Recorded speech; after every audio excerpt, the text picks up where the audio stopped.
Takže jak každý ví, tak u příštího roku už F3 si nebudeme moct takhle koupit, takže tento rok jsem koupil tenhle kompakt F3 Gigolo, je to šikmý kompakt, 49 rán, 30 mm, tady je Pyro Action, 64 rán, 30 mm, kupoval jsem to teďka ve slevě, malý 50% slevu kvůli toho, že od příštího roku už je to zakázané pro normální lidi.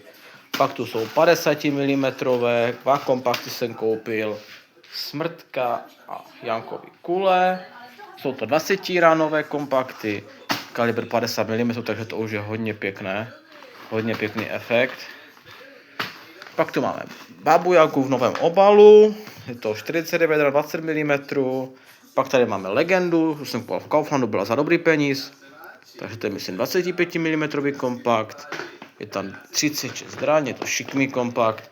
Jako za tu cenu jsem vzal vlastně 3, to byly poslední. Pak tu máme něco z obchodu, křišťálový sen, jo, ale z obchodu moc tak jako nekupuju, když všechno objednávám už.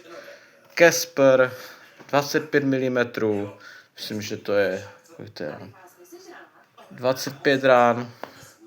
Pak to máme 25 mm pokra, to jsou myslím houbičky, ale v nějakém novém obalu.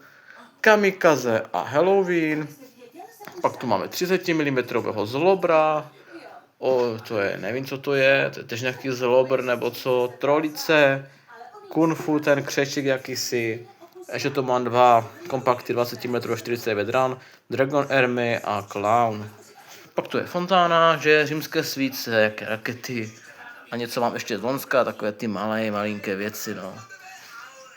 No, takže tato je zvědavý, bude potom i video odpalu všeho, takže jsem na to hodně zvědavý. Hlavně na ty velké efekty, to bude fakt dělo, no. Tak jo, mějte si, užijte si Silvestr a čau.